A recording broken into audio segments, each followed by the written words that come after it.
What's up, fellas? Platinum the Terror here, and today we're gonna talk about some tips and tricks that players playing in Legendary campaign and very hard battle difficulty use to get the edge on the AI and their massive buffs. I've seen some of the third game's AI, and I'm almost positive that these things will apply to the fullest in the third game. Maybe some minor tweaks here and there, but I think the general idea it's there. Without being playing that, I might actually create a new video if something changes. If there's something else probably we need to talk about or add. Also, guys, I want you to bear in mind that I'm going to talk stuff that I haven't seen anyone mention, at least on YouTube. You could have seen other content creators playing on legendary difficulty use them, but you know, just in case you guys need a clarification for that, we're gonna talk about some nasty stuff you can pull on the AI. But guys, before we begin, you must first understand that playing on legendary difficulty requires, in the campaign and in the battle, to have good knowledge on AI behavior and how you can cheese, or as I call it, counter and punish that behavior. In order to keep up with the massive buffs the enemy gets in the legendary and very hard battle difficulty, you really are forced to give your absolute all. Especially in the early game. Well, it's mostly the early game, though. So yeah, with that out of the way, let's go to my tips.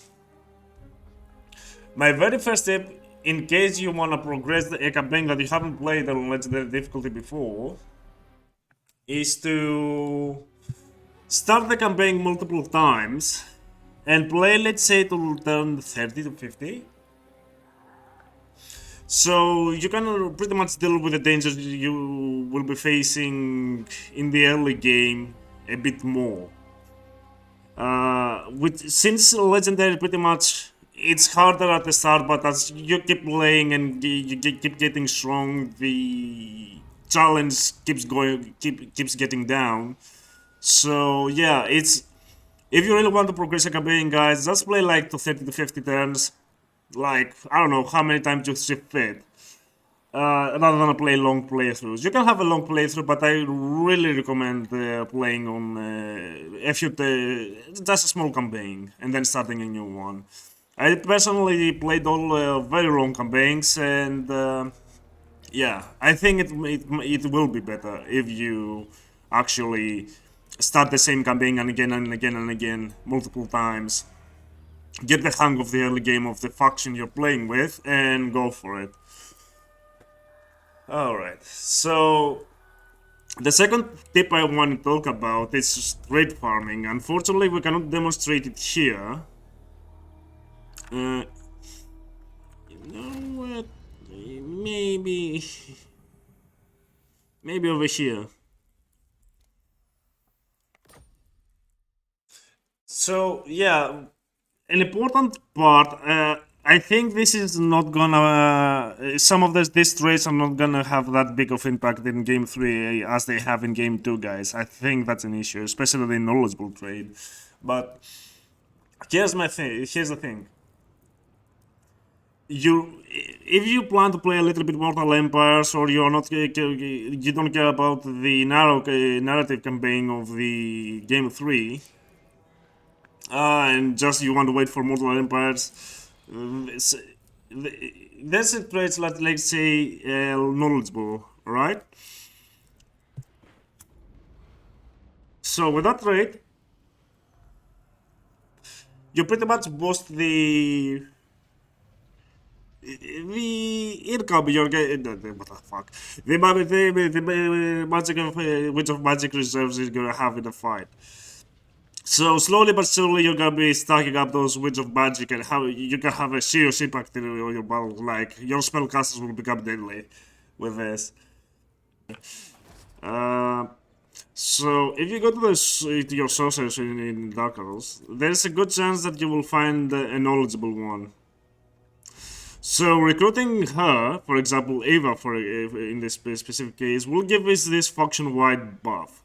So that's a good trait to be stacking.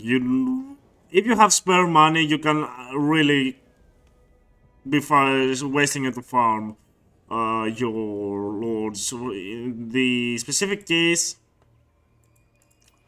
uh, let's say I take Eva. Okay. So the next thing I want to do after I just take her, it's straight up display.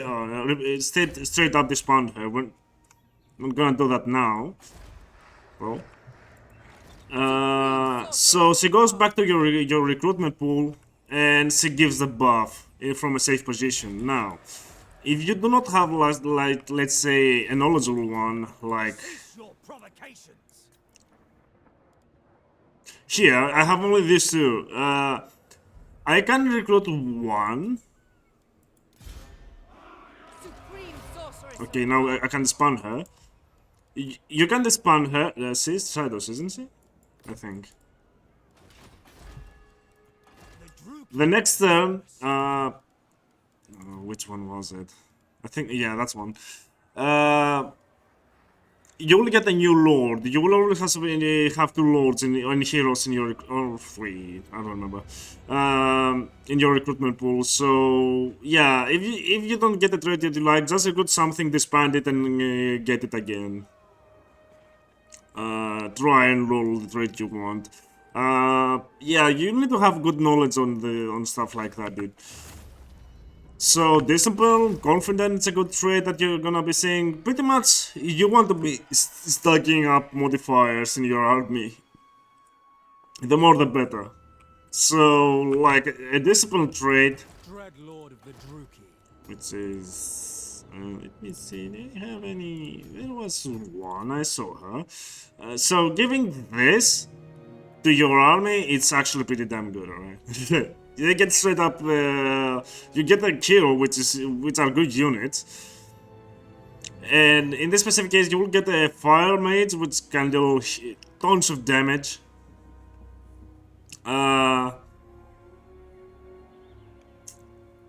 Which will be giving like 2 leadership and 2 melee attack for all the units in your army. Pretty much buffing the entire army just for her being there. So yeah, that's that.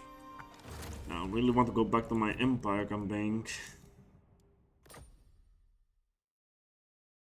Because I want to talk about my third tip, which is about some bait moves that you can really do to lure enemies out.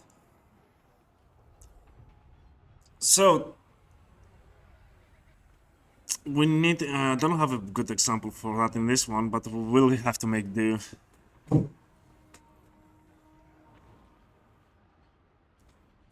The general idea is that you can use the enemy movement indicator that and pretty much lure the enemy out to fight an army that can be a single lord most of the times.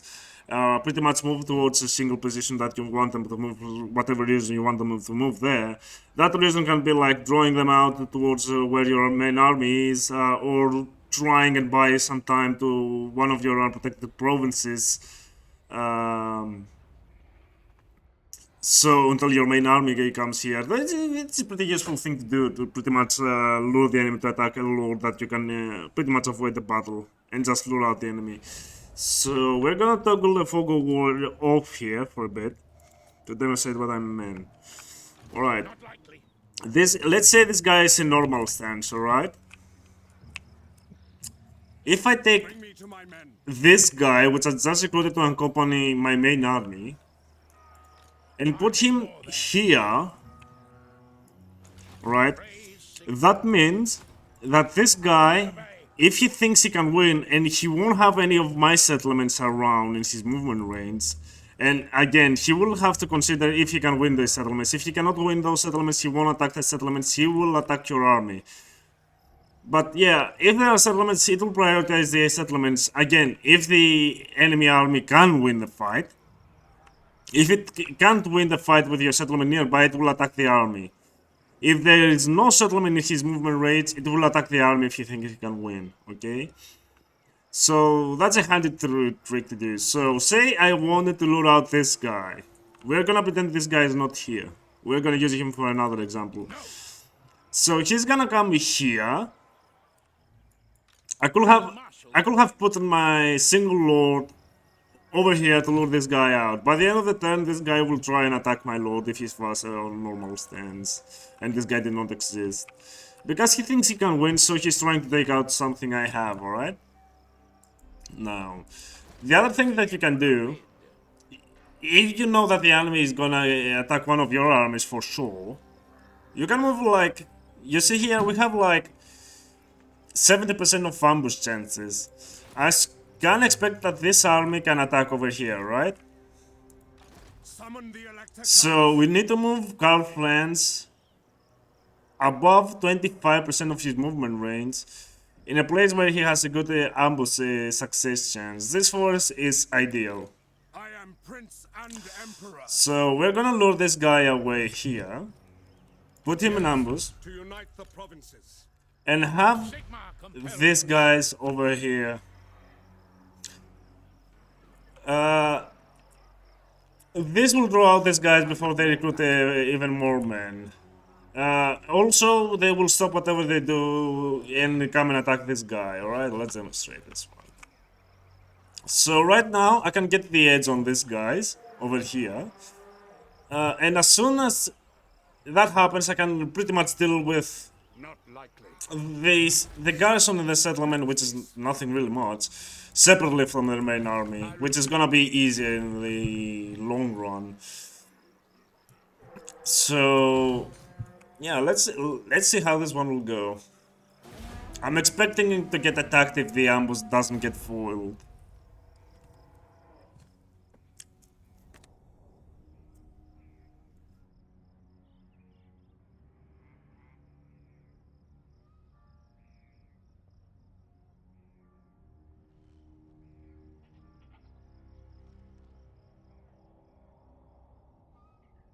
But you see,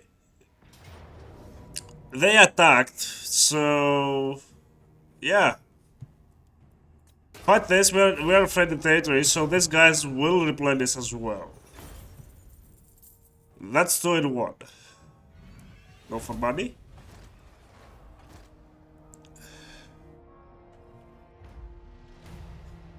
So now we can pretty much attack Uber with this pretty easily. Right? I command here. So we go up here. We must attack. See this guy's movement range? He might attack him because Karl Franz is gonna be nearby. He might just make the attack, don't make the attack because he's gonna be able to see Karl Franz. I'm gonna give this one a try. And let's say I move this guy over here. Okay. Summon the Elector Counts. And we get these things, alright? Let's get some archers useful in legendary. Get rid of that. Build these things. Yes. I am Prince and Emperor. Okay, just let me do that, guys, really quick here. Very fast. You really want to be going for melee defense mostly in legendary. So let's see if this guy will attack him now. No, he won't. Karl Franz is reinforcing. I will not obey. But if I move him here, Moving off. maybe he will get attacked. Who calls? I think he's barely in range. No, I think he's just barely outside of the range of that one.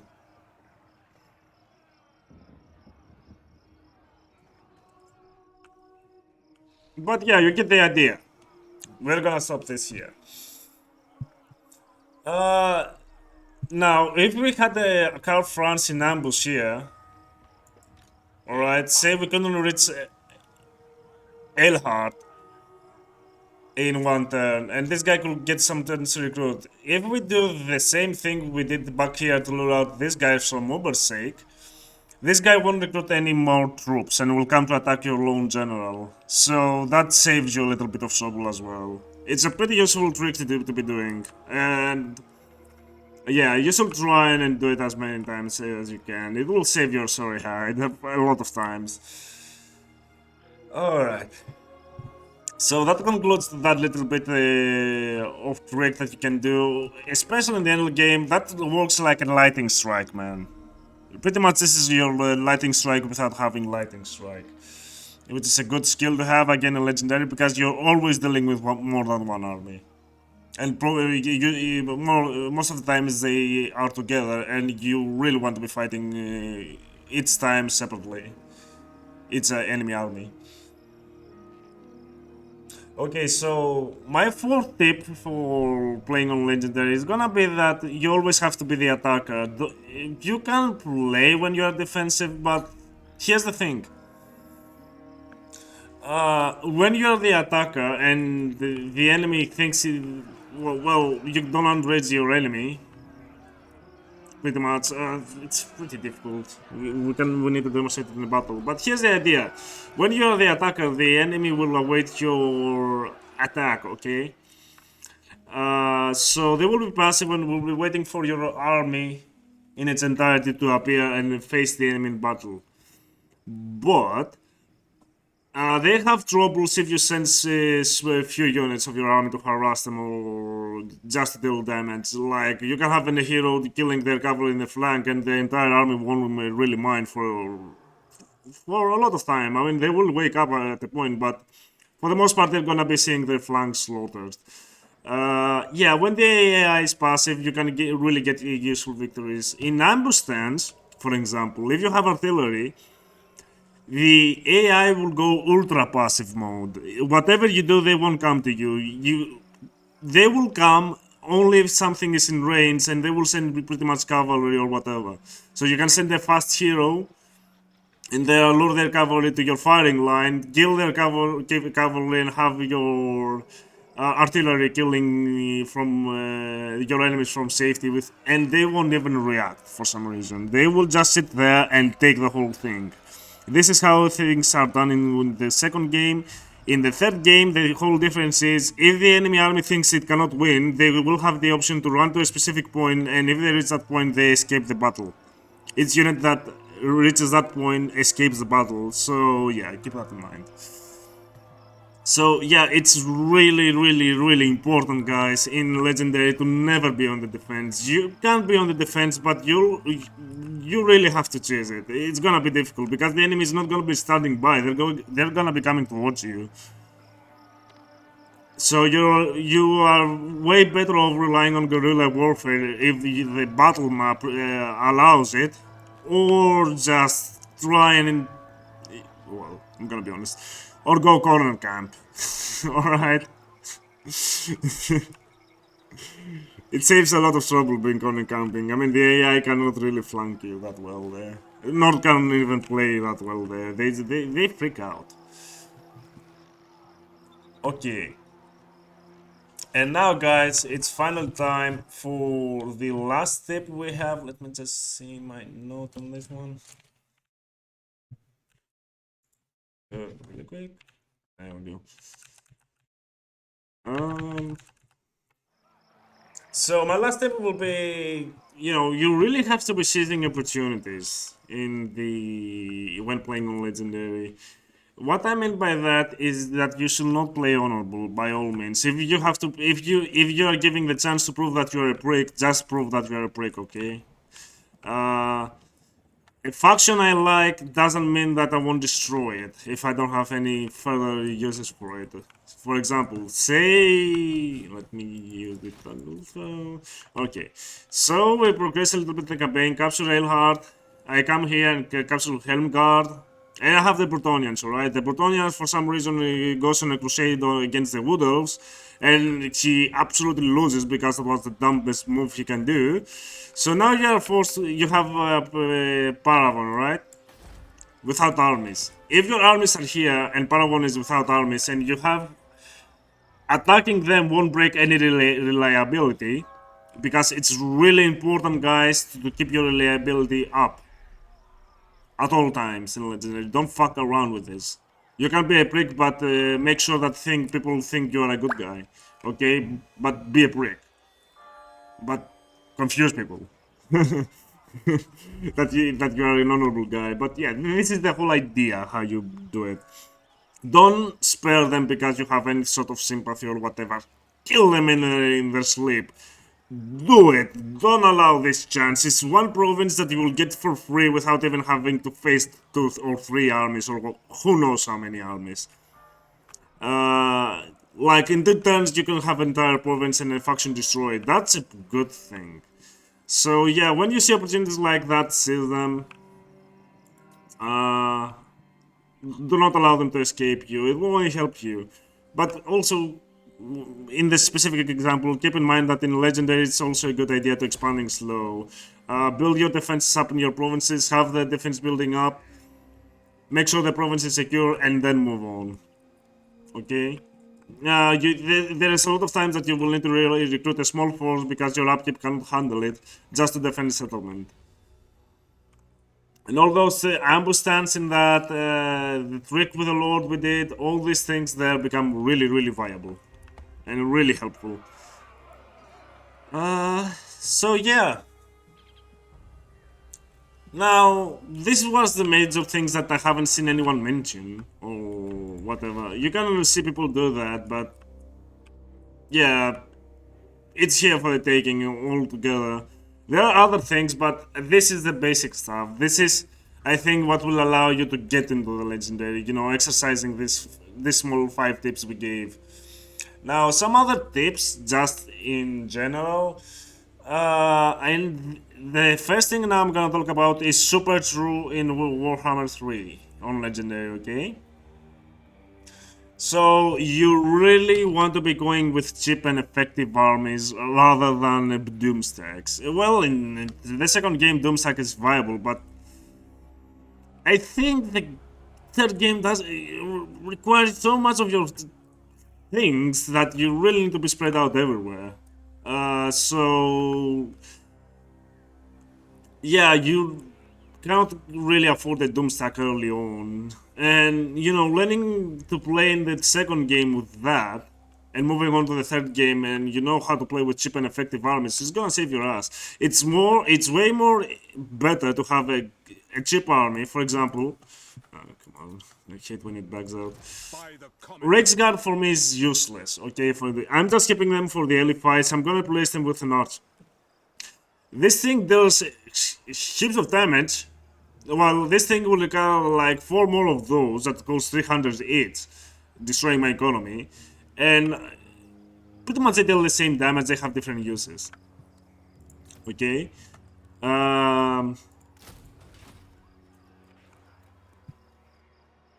So yeah, that's one thing that you really want to go with.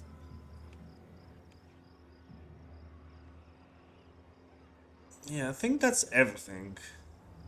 Oh, and something about the diplomacy. Just thought about it. Early game, it's good. It's a good idea to get some non-aggression packs. So yeah. Our neighbors in the east deign to visit. I hope you. Military assets. It's good idea to keep some non-aggression packs with factions you don't want to really engage early on, or you plan to confederate. It will have a flank secure for you. Most of the time they hold true. They don't backstab, but yeah. It's up to you. This is really helpful in the early coming, and you can get some really good money early on. For example, Kislev. So say I want military assets. You see, they like this idea. So I can come here and ask for a little bit of money. Okay, that didn't work. That means they need a little bit less, 300. Maybe 500 will do, but let's just... so, yeah. It's a good way to make some money early on. And also, if you have factions that like you... They won't accept... Maybe they won't accept either. But you see, they have a good chance of giving you money for free. Factions that are in good relation with you, so... Yeah, you can use that as well to boost your economy with the high upkeep we are facing in Legendary in the second game. Guys, that concludes everything I really wanted to talk about. I mean, I've seen people do that, but I haven't seen anyone like speaking specifically for these things. That's why I wanted to create this guide. Sorry, it's not. Sorry if he. It wasn't the best guide ever. Like, I'm sure it isn't. But yeah, just wanted to show you guys some stuff so you can guys play Legendary yourselves.